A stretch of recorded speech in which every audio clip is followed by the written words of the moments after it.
everybody. Good morning. And there are certain chapters that you read because you have to answer questions in your question pay answer, exams. So first, when you think about gut-brain axis, I'm sure most of you would be thinking about that. Like, ये तो एक theoretical aspect है. It's not going to. There are other things that you read for the clinical part, and this is like a theory answer that I have to write a 10-mark answer. So that was our concept till some time back. The gut-brain axis. It exists far away in research, not in practice. But today, where we stand, there is. And thanks to the organizers who made us read so much about gut-brain axis. So today we are a lot wiser than we were 3 days back. But yes, clinically speaking, gut-brain axis has come a long way forward. So today when we're talking about gut-brain axis, it's not something that is theoretical, it's something that we are practicing. And we really need to talk more about this so that we understand it better. We realize where it impacts our patients, what can we do to help them, where is it that we are missing out on maybe, on the gut-brain axis because we're not talking about it. So it's great to hear ma'am, speak about the basic framework that we're going to discuss about, and I'm sure we're going to have an interesting conversation here. Hi, good morning everyone. I am Dr. Minal. I come from Jaipur, and it's really wonderful listening to Dr. Vaishali ma'am and Dr. Arundhati ma'am. So as ma'am said, we read only to answer, but at times we skip answers on choice also. एक question तो choice पे छोड़ेंगे ना, full marks नहीं चाहिए. So this is one of those topics that we used to probably not very thorough with as ma'am rightly said. But at the same time, this topic is not new now. This topic has not only been picked up by endocrinologists or diabetologists, this topic has been very fondly picked up even by gastroenterologists. So gut-brain axis is not something that only we are talking. Right from the latest concept of fecal capsules, the fecal implants, oral fecal capsules available for various therapies, the concept of microbiomes, that has been becoming very popular and most of us are discussing. And going back to ages, if you remember your dadi nanis, dahi khana jaruri hota hai, dahi health ke liye bahut acha hota hai. Though they never knew that it's lactobacillus or it is a positive microbiota. Now we know and now we understand that the knowledge was always there. Now we are probably doing it in a more structured manner. So the concept of gut-brain axis, and it has got various aspects. So let's go through it.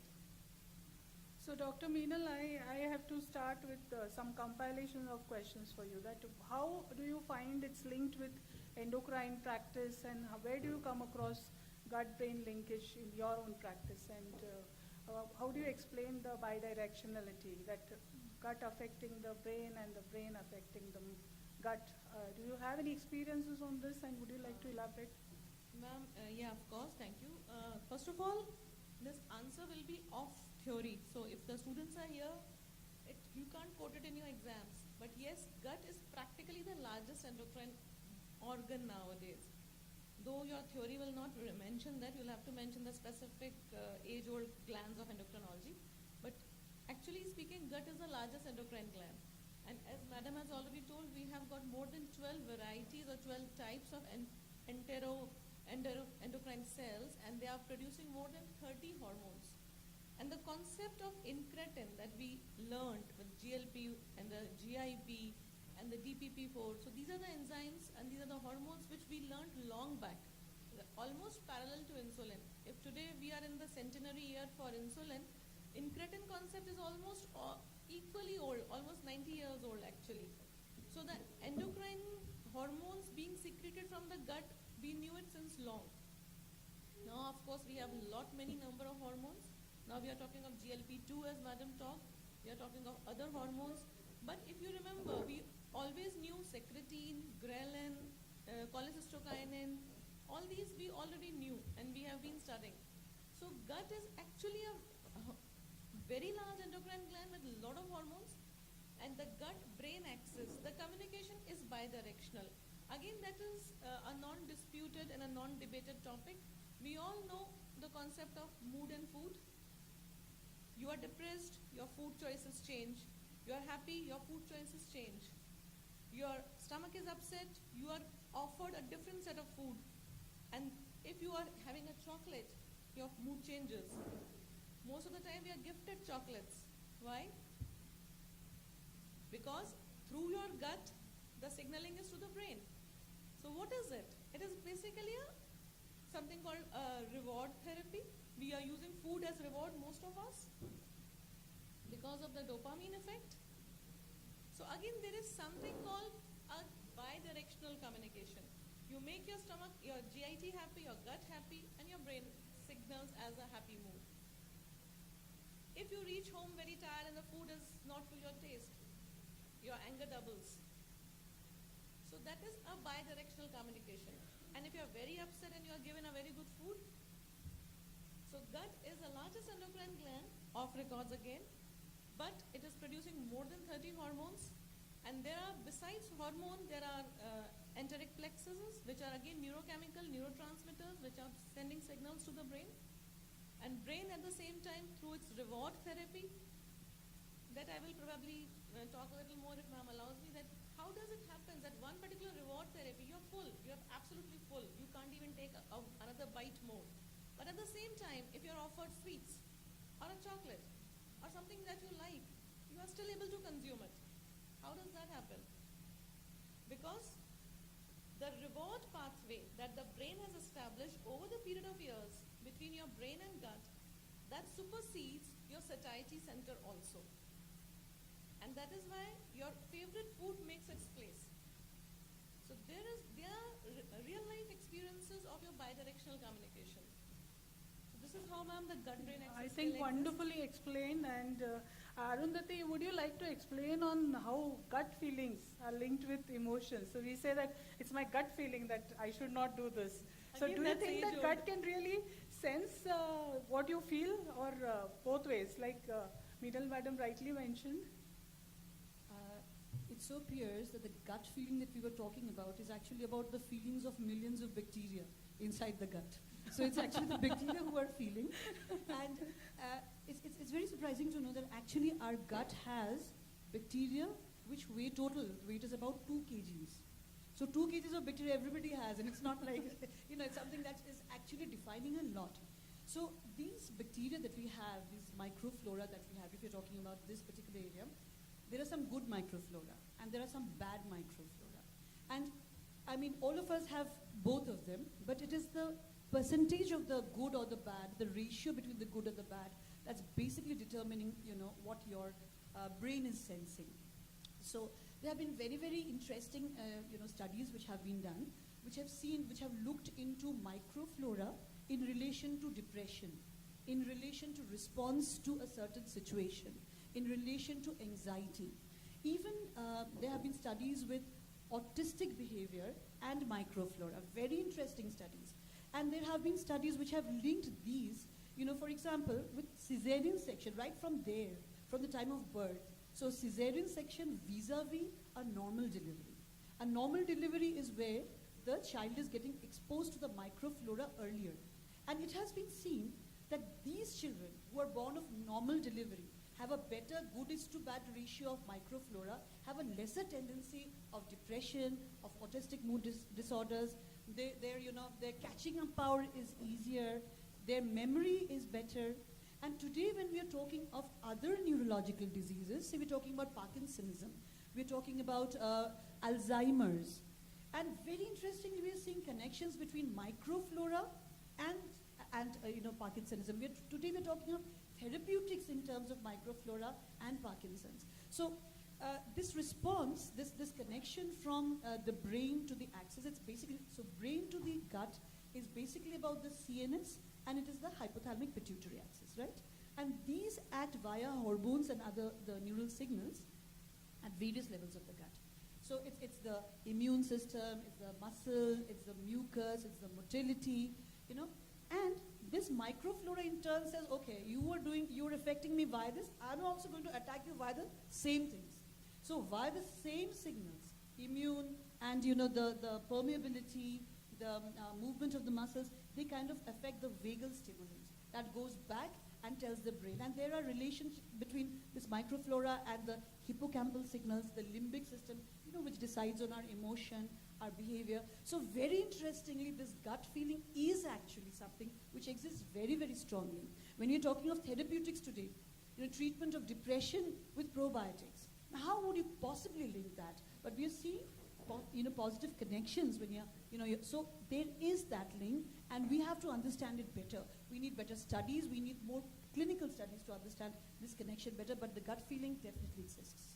So I think it is real. It's not only Absolutely. a literary word. So No, gut it's- feeling is a real feeling. And I think most of our colleagues also tell us that when I feel that my gut tells me, I don't do those things. So they are more instinctive in nature. And Dr. Minal, how does diabetes really affect the gut in terms of complications? So where does it affect the enteric nervous system, and how does it affect this motility and all these things? So what is the role of diabetes in causation of gut disorders? Ma'am, we are very well aware of with one particular term which we learned in quite early days of our medical college, gastroparesis diabeticorum. So that was my first paper actually. So that was the time when we learned that diabetes, if uncontrolled, that the neuropathy part, the peripheral neuropathy affects, of course we all know the tingling, numbness in the feet, but the autonomic neuropathy, it affects your motility. So there is delayed gastric emptying, there is slowed gastric emptying, and most of the diabetic patients are constipated.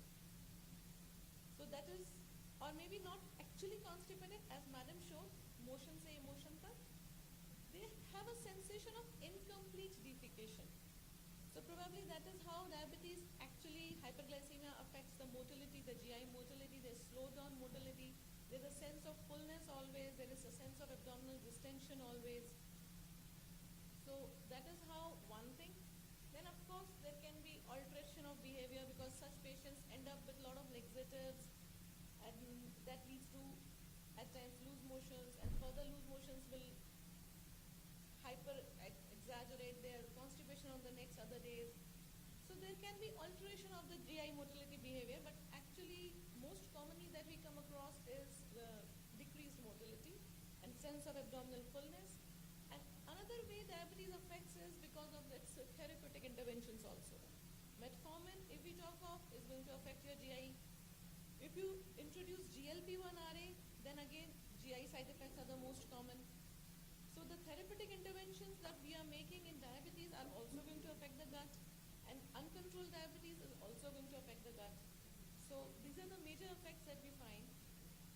Yeah, and in addition, I think Minal madam made an important point that medical therapy of diabetes itself is known to affect the gut flora. So a lot of the drugs that we use in diabetes also change the microbes. And that is how abdominal pain can come as a symptom with just spasmodic pain. Visceral hypersensitivity is a very common phenomenon which is very commonly observed, which we do not appreciate clinically. Probably we are too busy to attend to that particular complaint, but most of the patients are always complaining of abdominal fullness, distension, and they have a visceral hypersensitivity which is again attributed to the enteric plexus neuropathy. So that is another way of thinking. Then Thank the you, microbiota, as madam is mentioning, yes, of course, most of the patients are on some or the other multivitamin in their prescriptions. So the drugs, specifically metformin, is known to change your microbiome. And the probiotics, which we are adding to our patients in the form of multivitamins, again, that will alter the microbiota of the gut.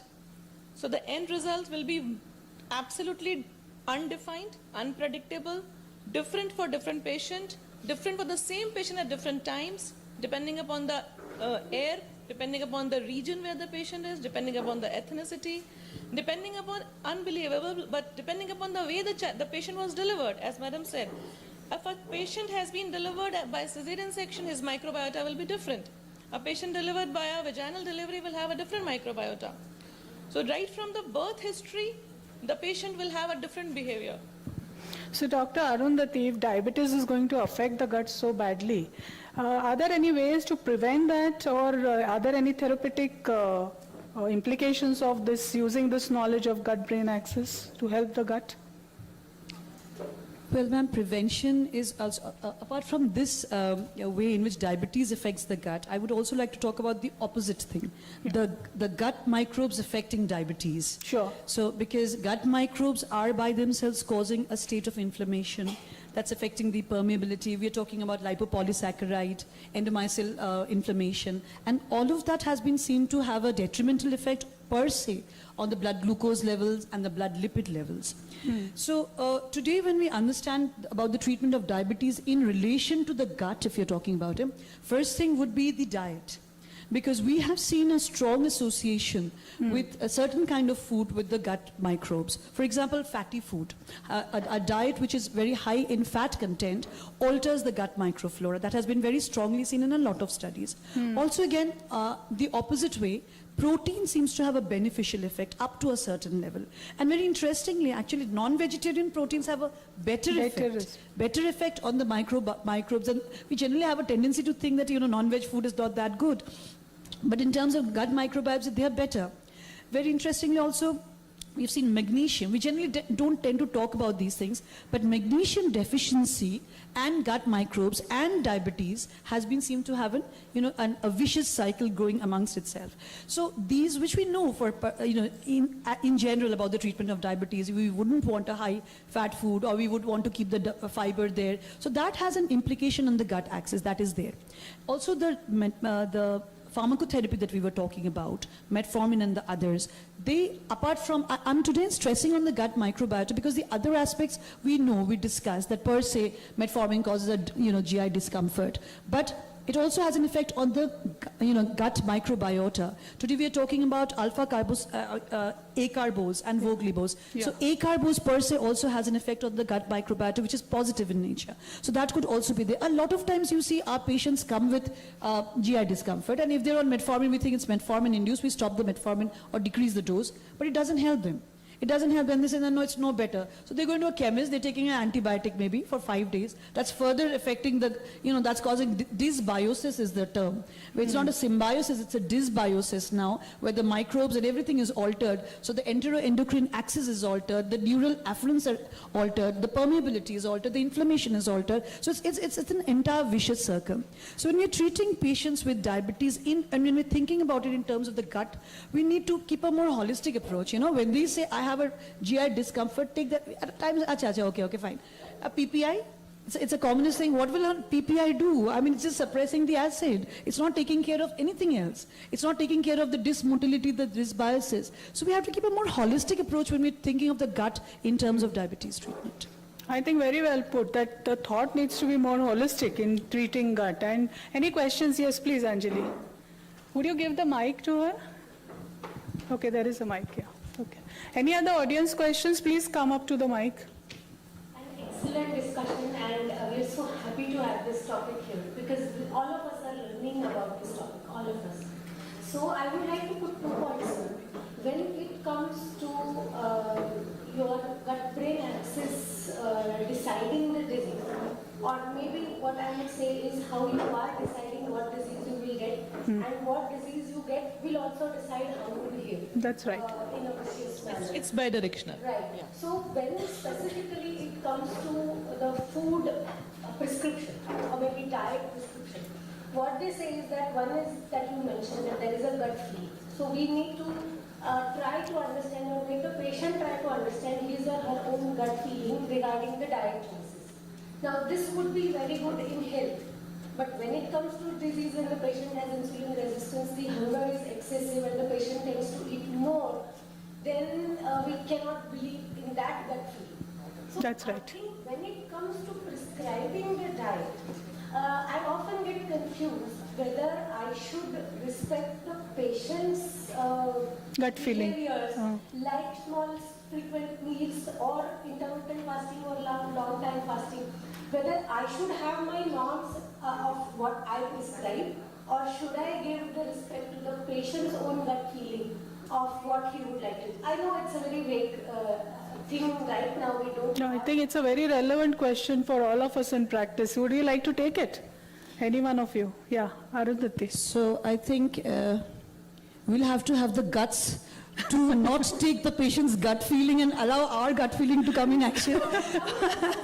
So, but yes, but of course, I mean, I agree with you. We cannot always go with the patient's gut feeling because more often than not, that is what has landed him in this position with obesity and dyslipidemia and all. So, Yes, we, with whatever knowledge about diet and its effect that we have, we'll of course have to put that in place. But at the same time, I'll tell you something that, I come from the East, where most people believe that the treatment is done only down south. So they come down to Chennai. So they come and show, and then they get a prescription made of the diet, which has nothing to do with what they eat. So they go back with the diet. 1 month they're having a lot of those things, and after 1 month they're like, they don't know what to do because that's not how they've grown up. So that is why when we're deciding on a diet, we will definitely need to keep our scientific data at the back of our mind, but at the same time make it a little coordinated for the patient so that it's not too difficult for him. Just one small question, one more if I can. Yeah. When we are accessing the gut-brain axis in management of diabetes, do you find a good role of drugs like SSRI inhibitors? Yes, which yes. can actually bring down the HbA1c without even changing the anti-diabetes medications? Yeah, that's exactly what we are trying to portraying, that gut-brain axis, what you said initially was very right, that the patient's gut-brain axis is gone for a toss because of disease. So you try to get it into normalcy through use of SSRI, probiotics, right food habits, and each patient will tell you, "Mala he khallani tras hoto. I feel bad when I eat this, or I feel good when I eat this." I think it is personalization and individualization of food. Secondly, importance of our natural probiotics. You see a list of natural probiotics, and I had forwarded the articles on berries. Berries are very good as probiotics. So having berries, lime juice in day-to-day food habits is a very, and tak, that dahi chach, this is a very good habit. And I think the generation currently, why we are seeing rise in NCD is because we are seeing that shift of food habits, and we are seeing that they are eating wrong foods, and that's why getting diseases more frequently. So anything Minal madam wants to add? Yeah. Anjali, yeah, this is what I was just trying to add on. You are very right that the patients come to you with a very different expectation. They come to you with a miraculous expectation that their food will not be stopped. They will not be asked to change their lifestyle and start walking. And miraculously somehow their parameters, the vital parameters, including HbA1c and lipid profile, will be normalized because you are a doctor. They have come to you with that expectation. So we can't actually do that. The only thing is the microbiota, as we are talking here of gut-brain axis, we need to emphasize a healthy diet and give them a little time, because it will take some time for the healthy microbiomes to start flourishing and growing in the gut. And once the patient is tuned and the microbiota has actually cultured inside the gut, that the patient starts, his choices gets deviated towards the healthy food choices eventually. Till that time, we'll have to force, maybe out of pressure, that the patient has to be on a healthy diet. And as ma'am is saying, the lactobacillus that we have been studying, other than lactobacillus, the other most favorite friendly bacteria or the microbiota is the bifidobacter. So these two bacteria or the microbiota, we need to give them time to grow. Once they are grown in the gut, the food choices will automatically switch back towards the healthy food choices. So I think it was a wonderful discussion, good interaction. Do we have a time for one more question? Sir has one. Two more questions. Okay, yeah. We become what we is a wonderful opening statement which we all agree. So the role of, you said about the diet in South India, the role of traditional and fermented food. It's very good. Yeah, because here, so I just want to know whether There is a term called prebiotic and there's a term called probiotics. So when we talk of fermented food, there is no probiotic there. There are prebiotics there. So the difference is that when we talk of prebiotic, it is a non-living thing that helps the growth of positive microbiomes. Whereas when we introduce probiotics, there we already have the living microbiomes which are introduced into the system. You're done. So the fermented food which we are supporting, the South Indian food specifically, we don't know whether you got even we are using North India also, Yes, we are madam. consuming your the so-called South Indian food, of course. But yes, the South Indian food has the edge that it is fermented, and the fermented food has an edge over the microbiomes because it is a form, not exactly, but it is a form of prebiotic. just see the pill esophagitis, the diabetes is the entire, that is probably entire exclusively diabetes. The other thing is diabetes diarrhea, that's also unique. The short chain fatty acid, I don't know whether anyone knows The short chain fatty acids, again, because gut is also important because this So how does these I think this is a topic for your lunch session with sir. So you have to have a discussion. Definitely. So I think that was a wonderful discussion on dysbiosis and symbiosis. So I think that was wonderful, and thanks for the interaction. Thank you so much. And